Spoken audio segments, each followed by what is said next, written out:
Thank you, operator. Good morning, and welcome to Tupperware Brands' fourth quarter and full year 2021 earnings conference call.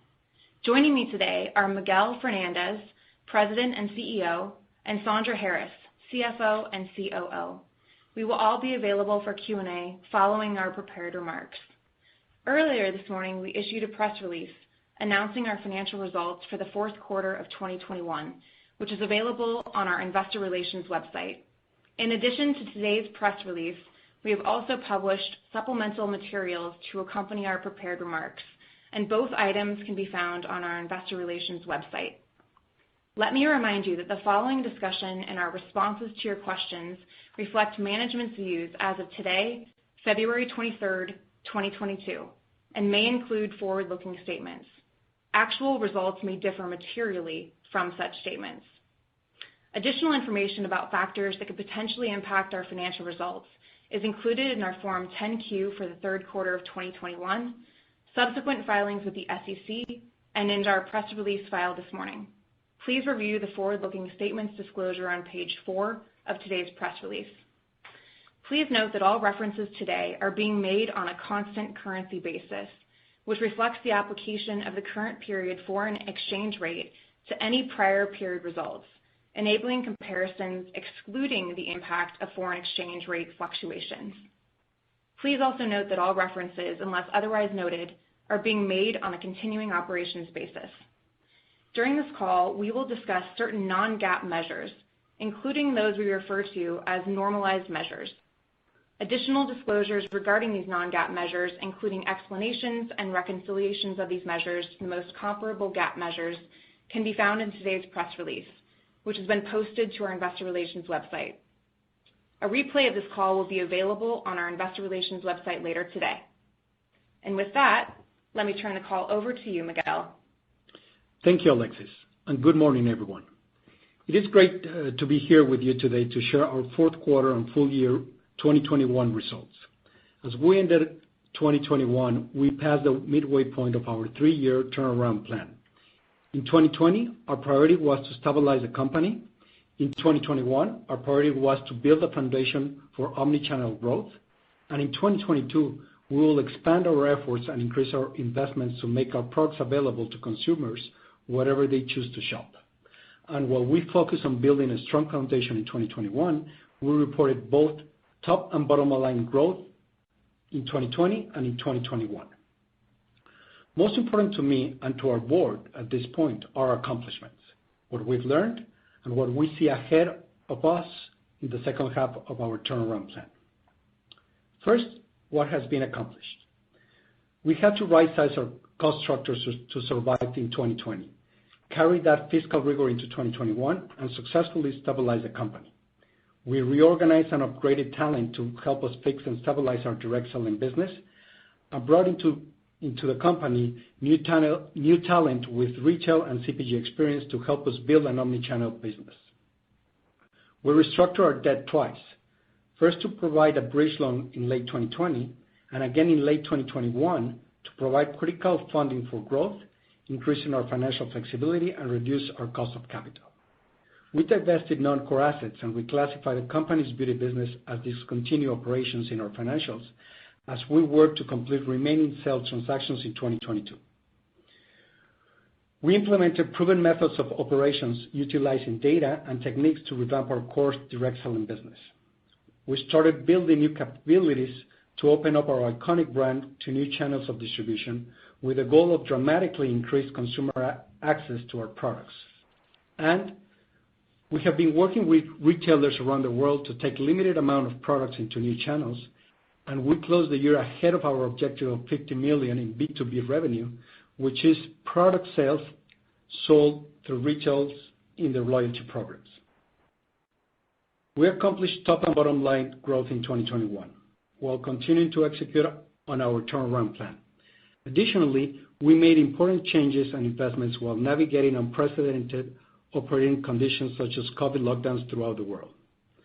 And our gross profit was dramatically impacted both by higher resin prices and logistic costs. Yet, despite these outside distractions, we delivered growth in 3 of our 4 regions, with APAC being the outlier. as it was the hardest hit by the most recent COVID variant.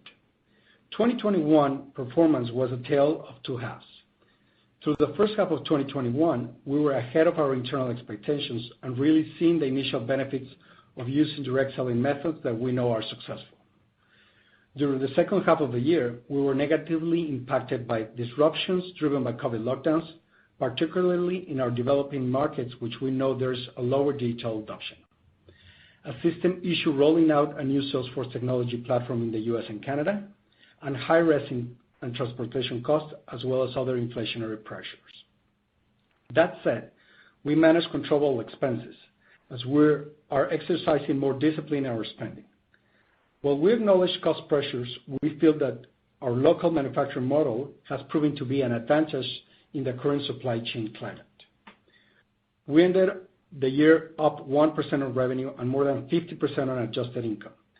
Given the unknowns of COVID and all that we have accomplished to develop a stronger and scalable foundation, we're pleased with the progress our teams are making to prepare for an omni-channel future.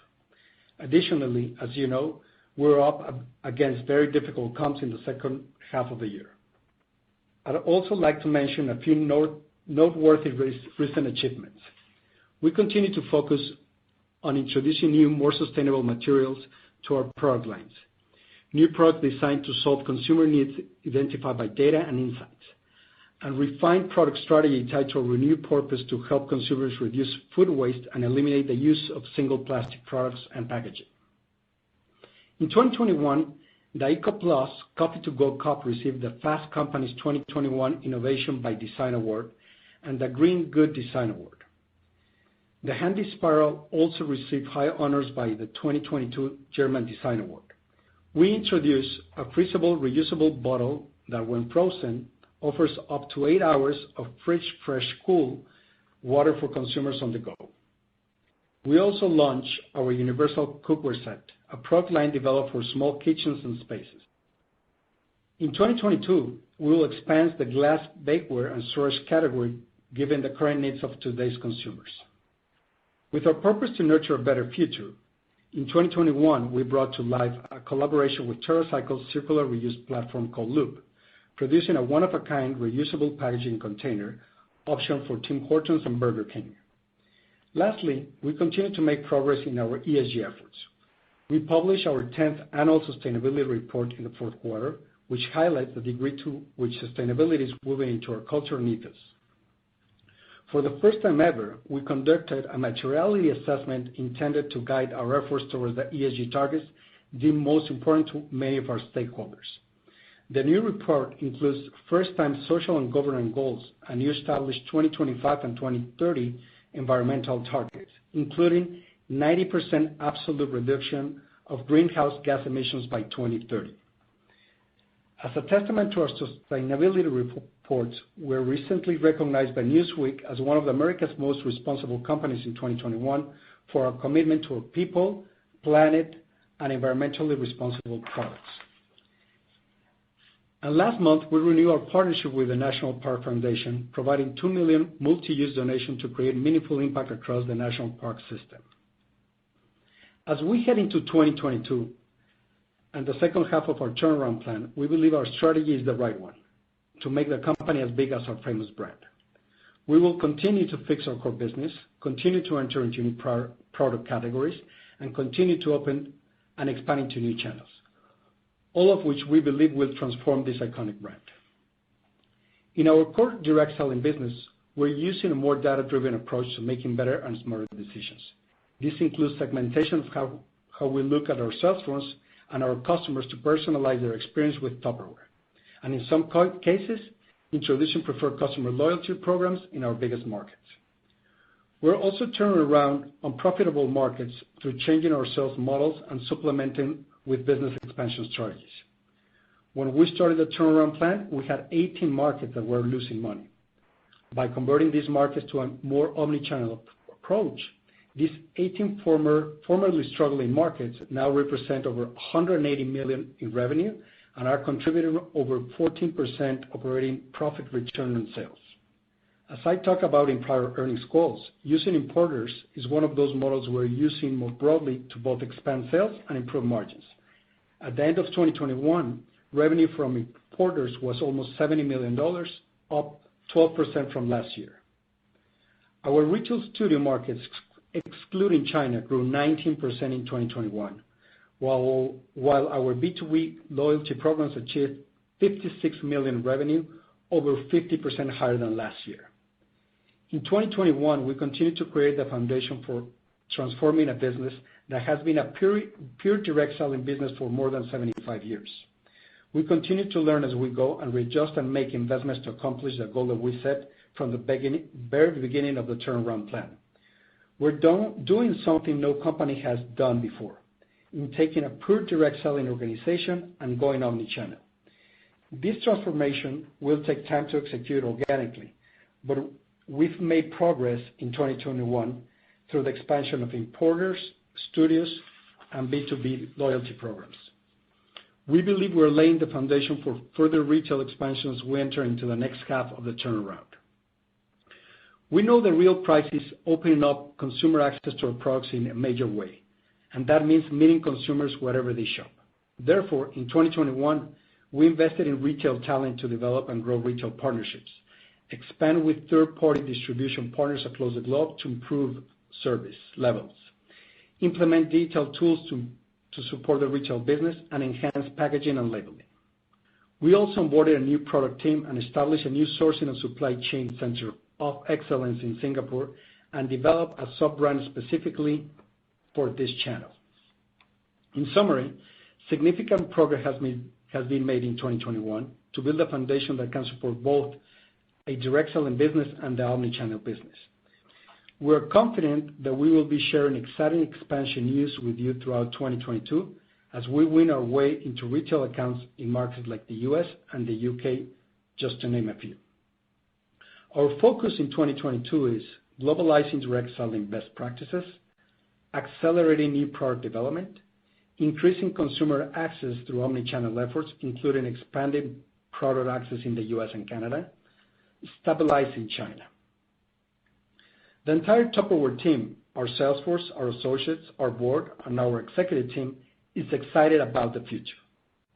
I will now turn the call over to Sandra Harris, our CFO and COO, to provide a full report on the quarter, as well as share our thoughts on the year ahead. Thanks, Miguel. We've made meaningful progress in 2021, despite some challenging headwinds in the second half of the year, while continuing to execute on our turnaround plan and lay the groundwork for future expansion and sustainable growth. In 2021, we invested in the business to fix the core and set the foundation for expanding into more channels. We refinanced the debt for more flexibility with more favorable terms, continued our efforts to divest of non-core assets, significantly improved our tax rate, and remediated the material weakness within our Mexico operations. Now to our financial results. As a reminder, we made an accounting change last quarter to classify our sold and held-for-sale beauty and personal care businesses as discontinued operations, which is consistent with our strategy to focus on the performance of our core business and expansion efforts. Therefore, during this call and on a go-forward basis, our comments will reflect results from continuing operations only.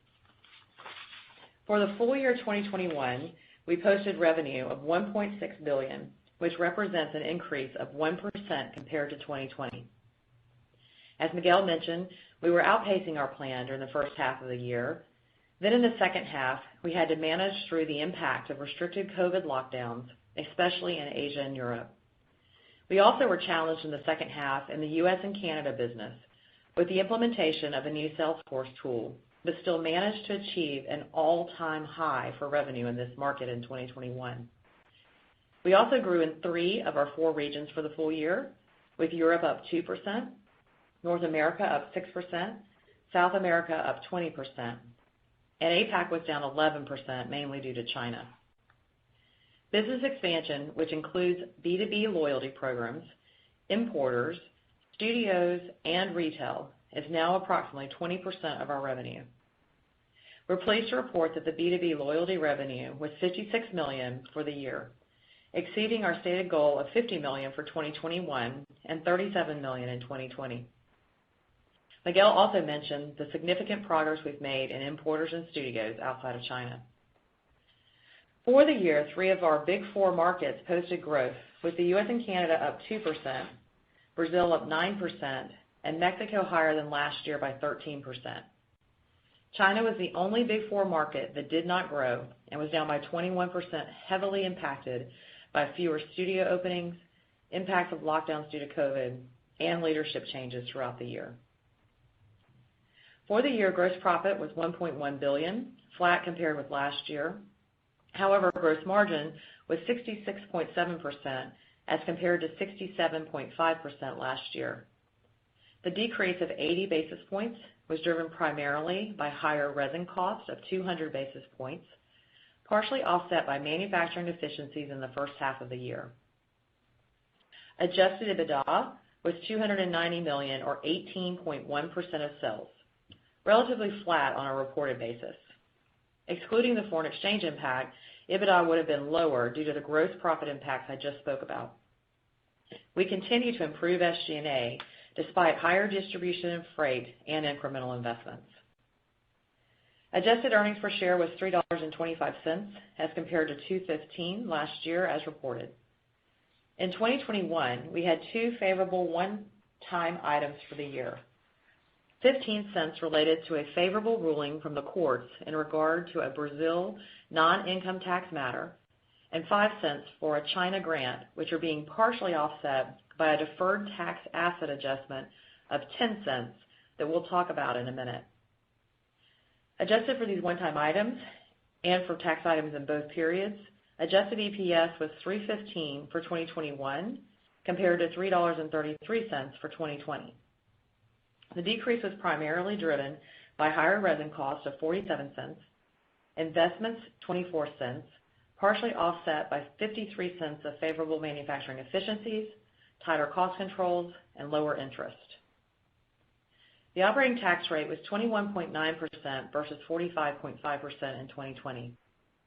As we noted in prior calls, we made significant investments in 2021 to accelerate our tax strategies in an effort to achieve our goal of sub 30%, aligned with our peers and our global operating structure.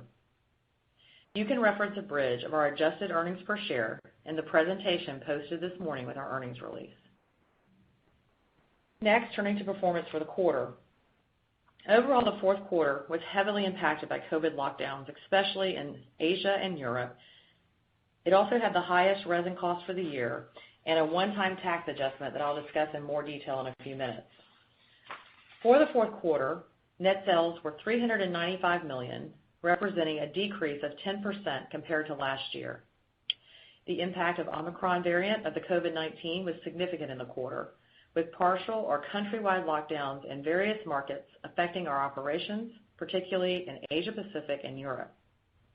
Excluding the COVID impact, net sales would have decreased 2% in the quarter. Also, coming off a strong second half of 2020, we were facing tougher comps in Q4, particularly in the U.S., due to over $25 million of backlog from previous quarters being shipped in the fourth quarter of the prior year. On a 2-year stack, fourth quarter revenue increased by 6%. Q4 was the strongest quarter for B2B loyalty program revenue, with $20 million of the full year $56 million and representing an increase of $15 million compared to the same quarter last year. Turning now to sales performance by region, including specific performance in our largest markets.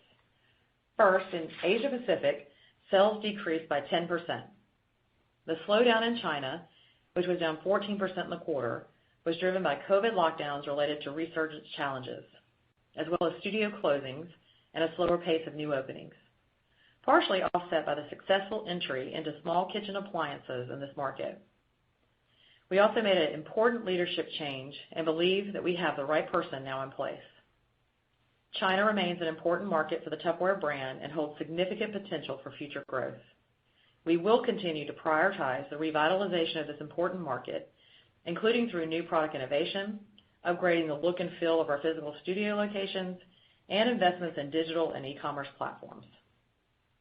Excluding China, the remainder of the Asia Pacific region was down 9% in the quarter, as we saw continued impact from lockdowns driven by the pandemic in Malaysia, Indonesia, and the Philippines, which significantly impacted sales efforts, particularly as digital adoption is low in many of these markets.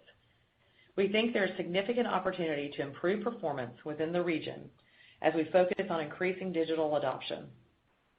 Excluding the impact of COVID, sales in the Asia Pacific region would have decreased by 2%. In Europe, sales decreased by 7%. While sales were lower overall, 13 million of the 20 million B2B in the quarter was in this market at significantly higher profit margins. European emerging markets were severely impacted by the lockdowns due to the Omicron variant of COVID-19, as this market relies heavily on physical gatherings, resulting in lower recruitment and productivity. Excluding the impact of COVID, sales in Europe would have decreased by 3%. In North America, sales decreased by 12% in the quarter, with the U.S. and Canada decreasing by 29%. The decrease in the U.S. and Canada was driven by tougher comparables due to a large backlog shift in the fourth quarter of 2020 that did not reoccur in 2021. Adjusting for this, sales in the U.S. and Canada would have increased by 11%. Sales in Mexico increased by 22% in the quarter, 5% from B2B, while the direct selling growth was driven by higher engagement and productivity, due largely to the implementation of our proven direct selling methods, segmenting our sales force and sharing best practices, as well as returning to in-person events during November and December as lockdowns were lifted in this market. We believe the success in Mexico reflects our efforts, methods, and tools that we are also implementing in markets around the world to stabilize our direct selling business. In South America, sales decreased by 10%. Sales in Brazil were down by 21%, driven by challenging economic conditions, including household debt levels and the expiration of the government stimulus in October, all of which contributed to lower levels of recruitment and productivity. Due to macro environment conditions and the upcoming October 2022 presidential and general election, we do expect this market to remain challenging for the next few quarters. Moving now to profit for the quarter. Gross profit in the fourth quarter was $241 million, or 61% of net sales, a decrease of approximately 740 basis points compared to last year, largely driven by inflationary pressures. Of the total, approximately 250 basis points was due to higher resin costs, with the balance being a mix of downtime and manufacturing inefficiencies due to lower volumes and higher inventories, higher inventory reserves, and market and product mix. In the first half of the year, we were offsetting the resin impacts through manufacturing efficiencies. However, as volumes began to decrease in the second half, we were no longer able to offset the impact and could not respond fast enough on pricing due to the nature of our catalog-based business. We believe that inflationary pressures will persist throughout 2022, and we will look to raise prices to offset the dollar impact, being mindful of relative market dynamics. We will also continue to look for opportunities to reduce costs and increase efficiencies where possible. From an inventory standpoint, we ended the year at a higher level than we had anticipated due to the softness in sales, and we will work to reduce that balance as we move through the first half of 2022. I should note that our ability to manufacture locally continues to be an advantage in the current supply chain environment, avoiding costly and time-consuming shipping delays. Our SG&A as a percentage of sales in the fourth quarter was 52.3% versus last year of 52.1%. In the quarter, we made approximately $6 million of strategic investments, including information technology, new talent for products, sourcing, and business expansion to support future growth, and the tax investments to achieve a sub-30s tax rate. Adjusted EBITDA for the fourth quarter was $47 million, or 12% of sales, reflecting the higher resin costs and investments just discussed. Our fourth quarter operating tax rate was 40% versus over 80% in the same quarter in 2020. During the fourth quarter of 2021, as part of a tax control design reassessment, we identified a deferred tax asset balance for stock compensation that included amounts associated with expired or forfeited awards and other amounts or awards with no expected tax deduction. These were out of period and related to prior years, but are recorded in the fourth quarter of 2021. We also recorded a reserve related to transfer pricing in the quarter, which is also part of our comprehensive tax planning strategy. As a reminder, the 2020 Q4 tax rate was impacted by the sale of the Orlando property and early retirement of debt. As I stated earlier, on a full year basis, our operating tax rate was 21.9%. So as you can see, we've made great progress toward our goal of sustainably lowering our tax rate and achieving our goal of sub-30s. It's clear that our tax planning strategies are working. Now to earnings per share. Adjusted EPS was 38 cents in the quarter compared to 22 cents last year. Adjusting both years for the tax impacts, adjusted EPS would have been 49 cents per share versus 89 cents per share in 2020. In 2021, higher costs related to resin, manufacturing inefficiencies, and higher inventory reserves resulted in a negative impact of 27 cents, while lower profit on reduced sales was 12 cents. Turning now to other notable financial matters for the year. On a reported basis for the full year, operating cash flow net of investing was $130 million compared to $198 million last year.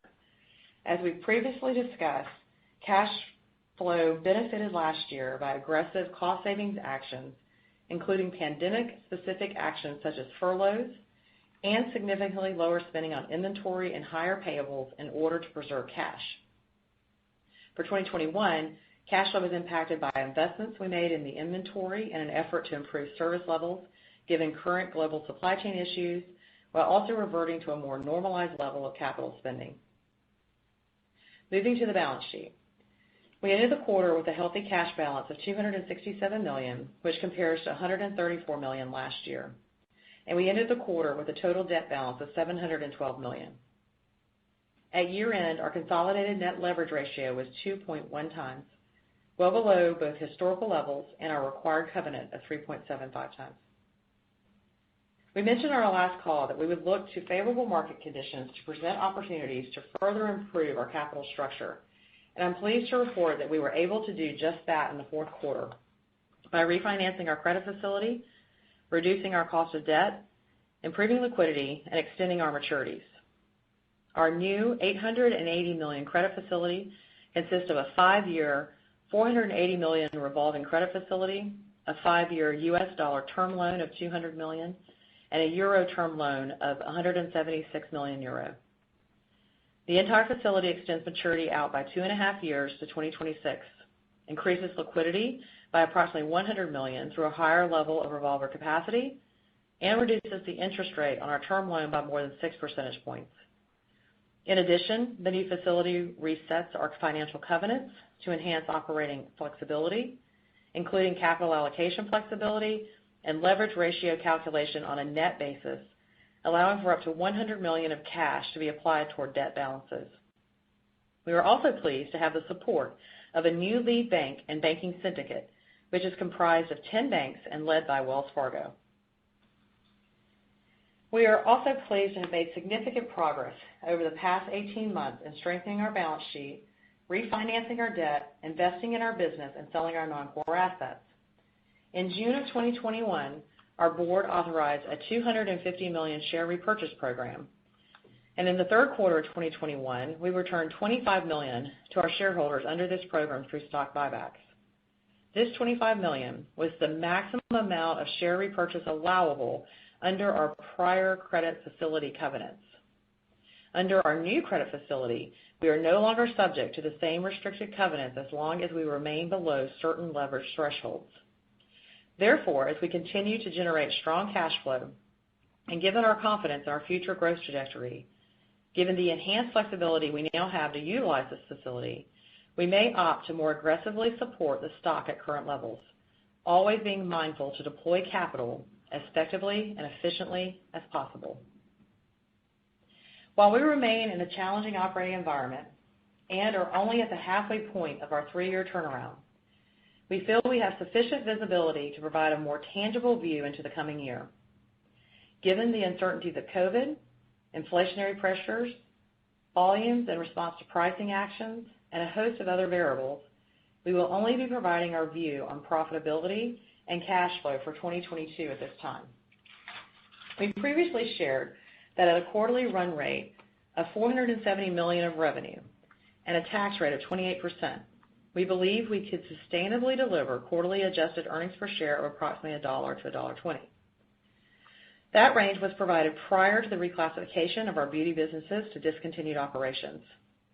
If we adjust that range to reflect continuing operations only, we believe a reasonable quarterly range to be approximately 85 cents to $1, which assumes a tax rate in the mid to upper 20s.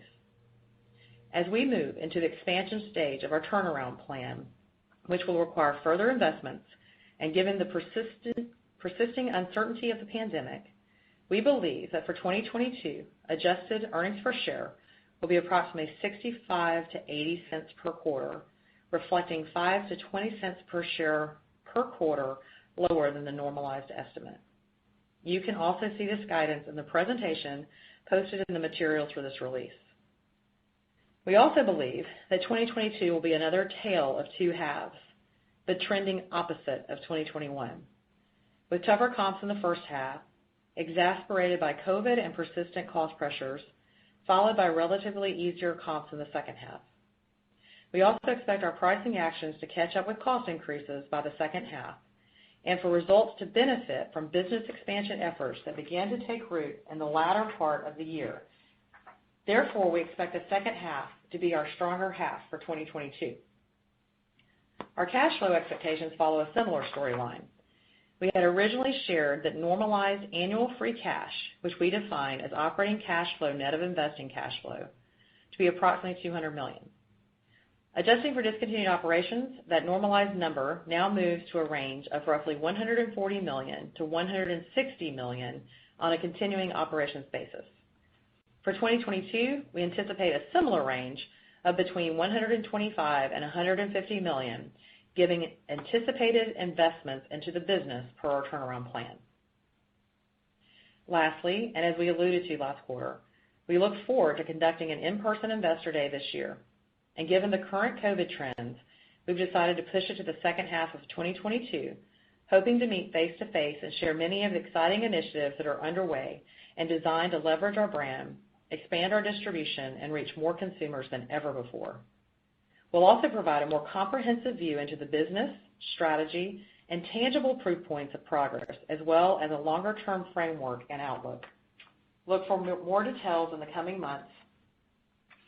Looking back, throughout 2021, we continue to fortify our financial foundation, which enables us to strengthen our core business while also increasing consumer access to our products by entering new sales channels and product categories. Despite a year of challenging and rapidly changing operating conditions, we held firm to our plan and executed on a number of important strategic initiatives that further strengthen our capital structure and position us well for future growth. We refinanced our debt at very favorable terms, sold additional non-core assets, and announced the opening of a new global sourcing and supply chain center in Singapore. We are entering the new year on solid footing, and we believe that our consistent execution will result in a stronger, more resilient, and durable business capable of delivering long-term sustainable growth and value. Thank you. And now we will conduct the question and answer session. As a reminder, to ask a question, please press star 1 on your telephone keypad. To withdraw your question, press the pound key. Please stand by while we compile the Q&A roster. Your first question comes from Anthony Lebiedzinski from Sidoti. Your line's open. Good morning, and thank you for taking the questions. So first, just looking at the fourth quarter, there was a rather wide divergence when I look at the sales force numbers between the Americas and Europe and Asia Pacific. Is this only due to COVID, or is there anything else going on? Hi, Anthony. This is Miguel. Good morning. Good morning.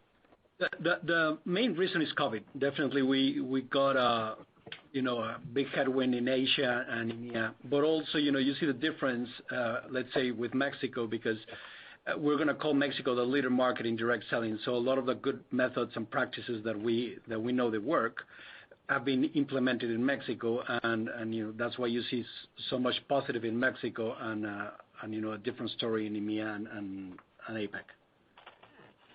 Gotcha. Okay. And then, in terms of the strategy to stabilize China, I know, Sandra, you mentioned that there's a change in leadership. Is there anything else you can share with us as to what you're looking to do to stabilize China?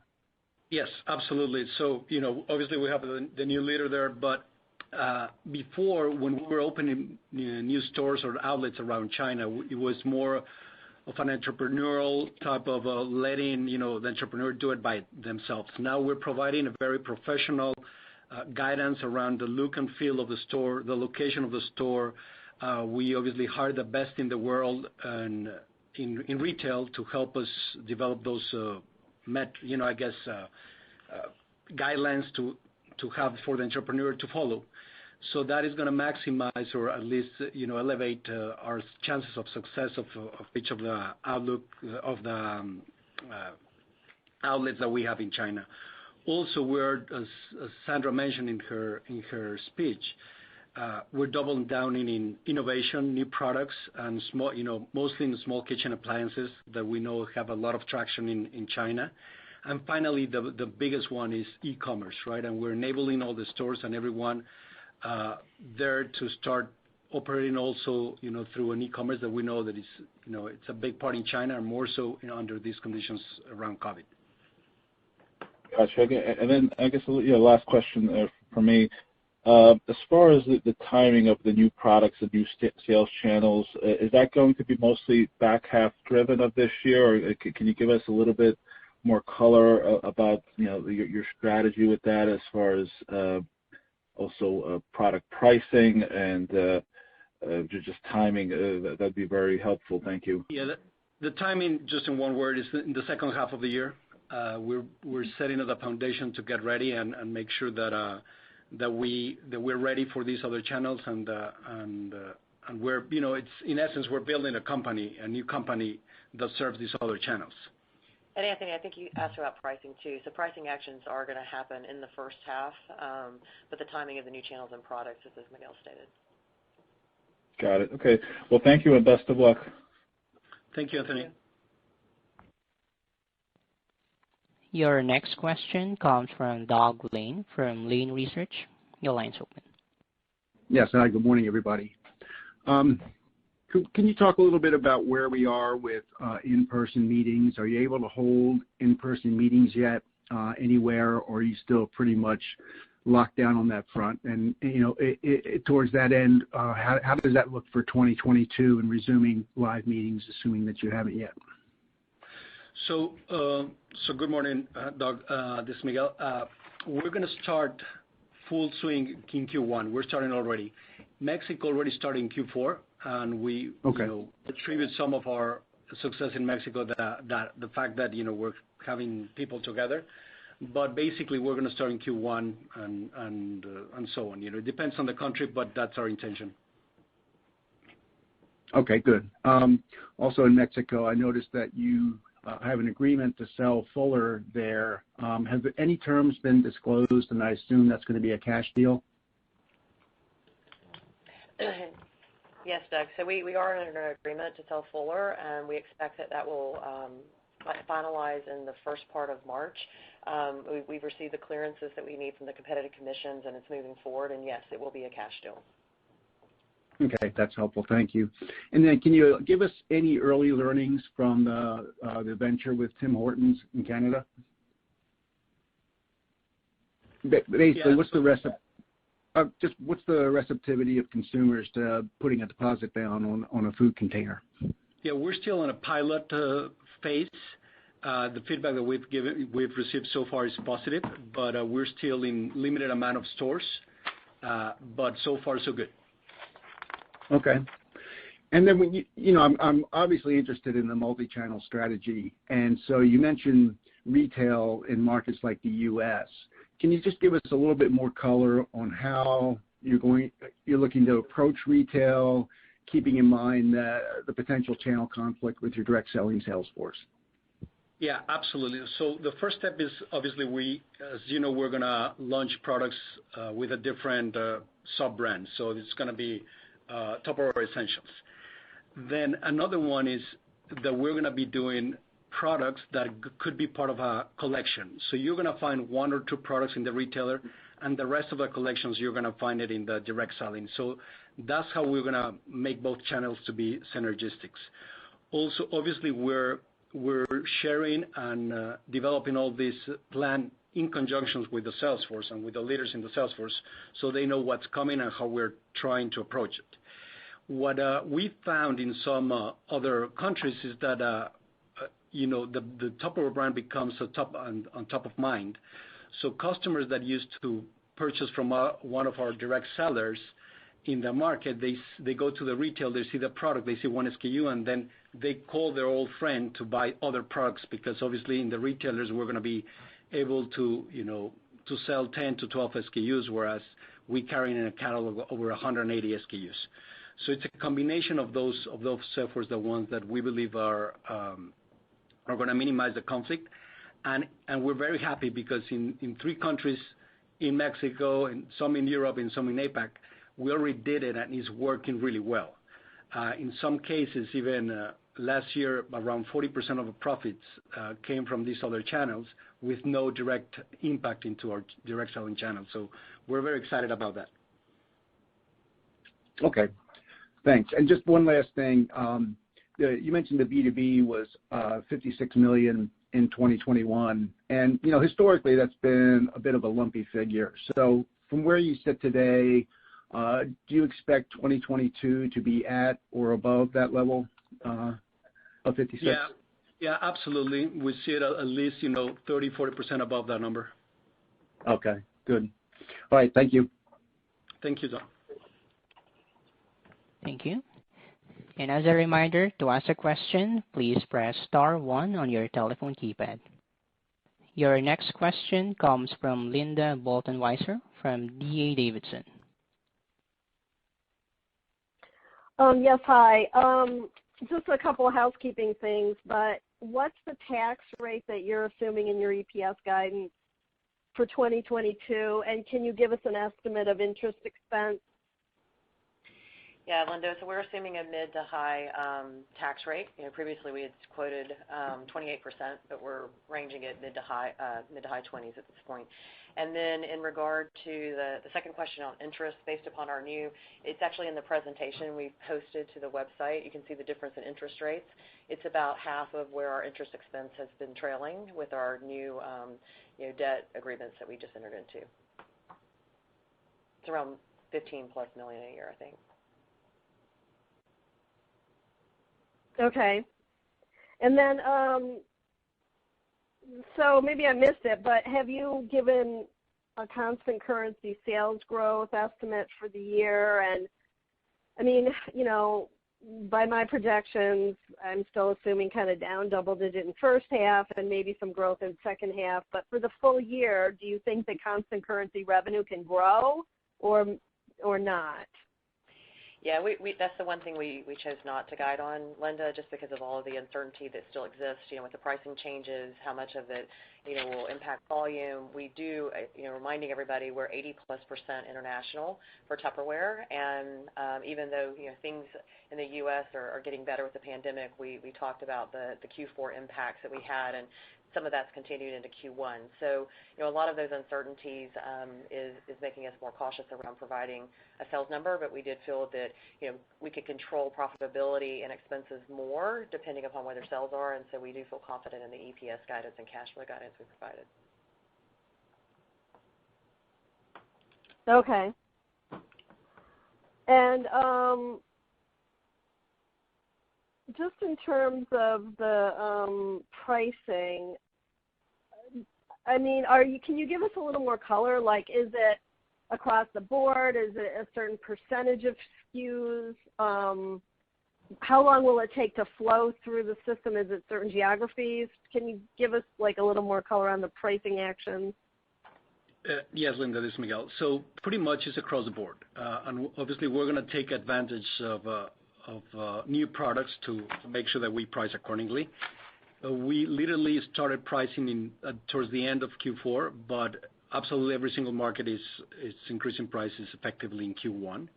And there's a few of them, very little portion of them in Q2, but in all of them, we're going at least with the rate of inflation. And again, we're going to be opportunistic, and if we find a way to, through new products, to price and obviously grow our gross margins, we'll take advantage of that. But you have to remember that we're pricing against to market, so we don't want to price ourselves out of our competitive scenario. We know that we are a premium brand. We always want to be around 15 to 20% above competition because of our quality of our products. But again, it's a balance, right?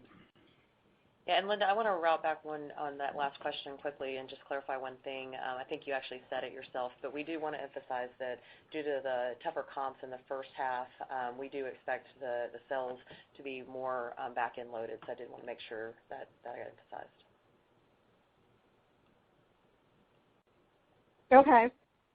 And then I believe you had launched in the UK already, if I'm not mistaken, in the fourth quarter. Can you just give us an update on how that initiative in the UK is going? So it's going great. We started, as you said, in Q4. Now we are expanding. If everything goes as planned, and everything is going as planned, we're going to be in the major retailers in the UK probably in a quarter or two from now. But not only the retailers, we're also in DTR and other channels. Our brand is showing that it's very strong and it has a lot of acceptance with the consumer. So everything is looking just as good as we thought about. So just to be clear, you are in some retailer in the UK in the fourth quarter? No, well, yes, but with very limited amount of products. You're going to see a meaningful and material sales probably towards Q2 and Q3 of this year. Can you say which retailer in the UK you're in? I don't think we can just yet, but as soon as we sign the last letter, let's just put it that way, we'll announce it and you'll know pretty fast. But I thought you just said that the product is in the store in the fourth quarter. You said the product was in the store in the fourth quarter. No, the DTR is the one that is in the UK market. The retail, the physical store is going to be in the next few weeks. So just think about the major retailers in the UK, and that's where we're going to be.